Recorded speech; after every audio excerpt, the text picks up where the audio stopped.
ಅಬ್ಬಾ! ಇಷ್ಟು ಚೆನ್ನಾಗಿರ್ತಕ್ಕಂಥ ಮಟನ್ ಬಿರಿಯಾನಿನ ಮನೆಯಲ್ಲಿ ಮಾಡೋದು ಕಷ್ಟ ಅನ್ನೋರು ಈ ವಿಡಿಯೋನ ಒಂದು ಸರಿ ನೋಡಿ. ಇಷ್ಟು ಈಸಿಯಾಗಿ ಮಟನ್ ಬಿರಿಯಾನಿನ ಮನೆಯಲ್ಲೇ ಮಾಡಬಹುದಾ ಅಂತ ನೀವು ಆಶ್ಚರ್ಯ ಪಡ್ತೀರಾ. ಬಿರಿಯಾನಿ ಪ್ರಿಪೇರ್ ಮಾಡೋದಕ್ಕೆ ಅಂತ ನಾನೊಂದು 3/4 kg ಮಟನ್ನ ತರಿಸ್ಕೊಂಡಿದ್ದೆ. ಮಟನ್ನ ತರಿಸಿದಾಗ ಮಟನ್ ಜೊತೆನೇ ಈ ಥರದ್ದು ವೈಟದ್ದು 2 ಕೊಬ್ಬಿನ ಪೀಸುಗಳು ಅಂದರೆ ಶೇರ್ವಾ ಪೀಸು ಏನಂತ ಅದ್ರ ಹೆಸರು ಗೊತ್ತಿಲ್ಲ, ಅದನ್ನು ಸಹ 2 ಕೊಟ್ಟಿದ್ರು. ಅದನ್ನು ಬಳಸ್ಕೊಂಡು ನಾವು ಬಿರಿಯಾನಿ ಮಾಡಿದಾಗ ತುಂಬ ಟೇಸ್ಟಿಯಾಗಿ ಇರುತ್ತೆ ಬಿರಿಯಾನಿ. ಮಟನನ್ನು ಒಂದು 2 ಸರಿ ತೊಳ್ಕೊಂಡಿದ್ದೀನಿ. ಈಗ 3ನೇ ಸರಿ ತೊಳ್ಕೊಂಡ ನಂತರ ನೋಡಿ, ಹೀಗೆ ನೀರು ಇಲ್ಲದೆ ಇರೋ ಥರ ಟೈಟಾಗಿ ಹಿಂಡಿ ಮಟನನ್ನು ತೊಗೊಳ್ಬೇಕು. ಈ ಥರ ಮಾಡೋದ್ರಿಂದ ನಮಗೆ ಮ್ಯಾರಿನೇಟ್ ಮಾಡಬೇಕಾದ್ರೆ ಆದಷ್ಟು ಚೆನ್ನಾಗಿ ಮ್ಯಾರಿನೇಟ್ ಆಗುತ್ತೆ.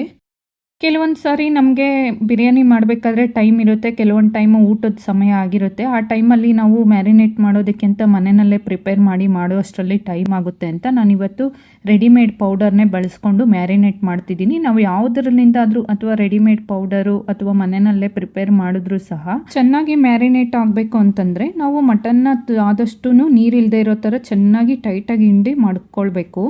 ನೋಡಿ, ಈಗ ನಾನು ಮ್ಯಾರಿನೇಟ್ ಮಾಡಿದ್ದೀನಿ. ನಮಗೆ ಪಾತ್ರೆಯಲ್ಲಾಗಲಿ ಅಥವಾ ಮಟನ್ನಿಂದ ಹೊರಗಡೆ ನೀರು ಬಿಟ್ಕೊಂಡಿರೋದಾಗಲಿ ಇಲ್ಲ. ಈ ಥರ ಮ್ಯಾರಿನೇಟ್ ಮಾಡೋದ್ರಿಂದ ನಾವು ಅಡುಗೆ ಸ್ಟಾರ್ಟ್ ಮಾಡೋದಕ್ಕೆ ಮುಂಚೆ ಮ್ಯಾರಿನೇಟ್ ಮಾಡಿಟ್ರೆ ಸಾಕು, ನಾವು ಅಡುಗೆಗೆ ಪ್ರಿಪೇರ್ ಮಾಡ್ಕೊಳೋಷ್ಟರಲ್ಲಿ ಚೆನ್ನಾಗಿ ಮ್ಯಾರಿನೇಟ್ ಆಗಿರುತ್ತೆ. ನೋಡಿ, ಈ ಪೀಸ್ ಮೇಲೆ ಎಷ್ಟು ಚೆನ್ನಾಗಿ ಮ್ಯಾರಿನೇಟ್ ಆಗಿದೆ, ಒಂಥರ ಕೋಟಿಂಗ್ ಥರ ನೀಟಾಗಿ ಕುತ್ಕೊಂಡಿದೆ. ನಮಗೆ ತುಂಬ ಹೊತ್ತು ಟೈಮ್ ತೊಗೊಂಡು ಮ್ಯಾರಿನೇಟ್ ಮಾಡೋ ಅವಶ್ಯಕತೆಯೇ ಇಲ್ಲ. ಒಂದು ಪ್ಲೇಟ್ನ ಕ್ಲೋಸ್ ಮಾಡಿ ಒಂದು 10 ನಿಮಿಷ ಸೈಡ್ಗೆ ಇಟ್ಕೊಳ್ಳೋಣ. ಸ್ಟವ್ನ ಆನ್ ಮಾಡಿ ಒಂದು 5 ಲೀಟರ್ ಕುಕ್ಕರ್ನ ಇಟ್ಕೊಂಡಿದ್ದೀನಿ. ಹಾಗೆ ಸ್ವಲ್ಪ ಎಣ್ಣೆನ ಸೇರಿಸ್ಕೊಂಡು ಬಿಸಿ ಮಾಡ್ಕೊಂಡ ನಂತರ ಒಂದು ಪಲಾವ್ ಎಲೆ, 1 ಪೀಸ್ ಚಕ್ಕೆ, ಹಾಗೆ 2 ಲವಂಗನ ಸೇರಿಸ್ಕೊಂಡಿದ್ದೀನಿ.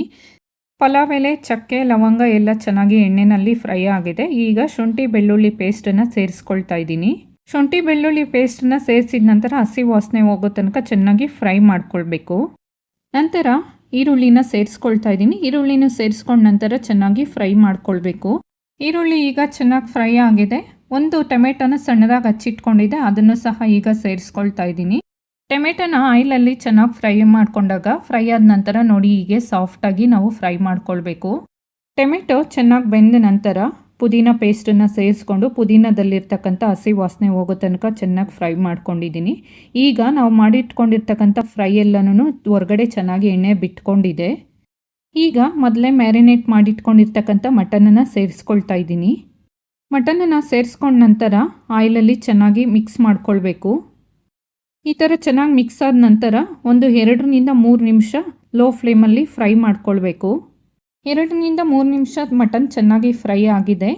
ಈಗ ಮಿಕ್ಸಿ ಜಾರ್ಗೆ ಸ್ವಲ್ಪ ನೀರನ್ನು ಸೇರಿಸ್ಕೊಂಡು ಆ ನೀರನ್ನು ಸಹ ಮಟನ್ನಿಗೆ ಸೇರಿಸ್ಕೊಳ್ತಾ ಇದ್ದೀನಿ. ಮಟನ್ಗೆ ಸೇರಿಸ್ಕೊಂಡ ನಂತರ ಹೀಗೆ ಚೆನ್ನಾಗಿ ಮಿಕ್ಸ್ ಮಾಡ್ಕೊಳ್ಬೇಕು. ಮಿಕ್ಸ್ ಮಾಡ್ಕೊಂಡ ನಂತರ ರುಚಿಗೆ ತಕ್ಕಷ್ಟು ಉಪ್ಪು, ಅಂದರೆ ಮಟನ್ನ ಮ್ಯಾರಿನೇಟ್ ಮಾಡಬೇಕಾದ್ರೆ ರೆಡಿಮೇಡ್ ಪೌಡರ್ನ ಬಳಸಿದ್ರಲ್ಲ, ಆ ಪೌಡರಲ್ಲಿ ಸ್ವಲ್ಪ ಅಂದರೆ ಒಂದು ಸ್ವಲ್ಪ ಅಷ್ಟು ಉಪ್ಪು, ಖಾರ ಮತ್ತು ಮಸಾಲೆ ಇರುತ್ತೆ.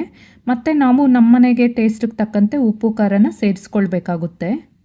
ಅಕ್ಕಿ ಸೇರಿಸೋದಕ್ಕೆ ಮುಂಚೆ ಮೊದಲು ಮಟನ್ನ ಬೇಯಿಸ್ಕೊಳ್ಬೇಕು. ಮಟನ್ನ ಬೇಯಿಸೋದಕ್ಕೆ ಈಗ ಸ್ವಲ್ಪ ನೀರನ್ನು ಸೇರಿಸ್ಕೊಳ್ತೀನಿ. ಸ್ವಲ್ಪ ನೀರನ್ನು ಸೇರಿಸ್ಕೊಂಡ ನಂತರ ಒಂದು ಕುಕ್ಕರ್ ಪ್ಲೇಟ್ನ ಕ್ಲೋಸ್ ಮಾಡಿ ಒಂದು 3ರಿಂದ 4 ವಿಸಿಲ್ ಬೇಯಿಸ್ಕೊಳ್ತೀನಿ. ಅಂದರೆ ಮಟನ್ ಮೇಲೆ ಡಿಪೆಂಡ್ ಆಗುತ್ತೆ. ಇವಾಗ ಎಳೆ ಮಟನ್ ಆದರೆ 3 ವಿಸಿಲ್ ಸಾಕು. ನಾನು ಸ್ವಲ್ಪ ಬಲ್ತಿರ್ತಕ್ಕಂಥ ಮಟನ್ನ ತೊಗೊಂಡಿರೋದ್ರಿಂದ 4 ವಿಸಿಲ್ ಬೇಯಿಸ್ಕೊಳ್ತಾ ಇದ್ದೀನಿ. ಈ ಗ್ಲಾಸಲ್ಲಿ 2 ಗ್ಲಾಸು ನಾರ್ಮಲ್ ಪಾಲಿಶ್ ಅಕ್ಕಿನ ತೊಗೊಳ್ತಾ ಇದ್ದೀನಿ. ಹಾಗೆ 2ರಿಂದ 3 ಸರಿ ಚೆನ್ನಾಗಿ ವಾಶ್ ಮಾಡ್ಕೊಳ್ತೀನಿ. ವಾಶ್ ಮಾಡ್ಕೊಂಡ ನಂತರ ಒಂದು ಸ್ವಲ್ಪನೂ ನೀರಿಲ್ಲದೆ ಇರೋ ಥರ ಚೆನ್ನಾಗಿ ಅಕ್ಕಿನ ಶೋಧಿಸ್ಕೊಳ್ಬೇಕು.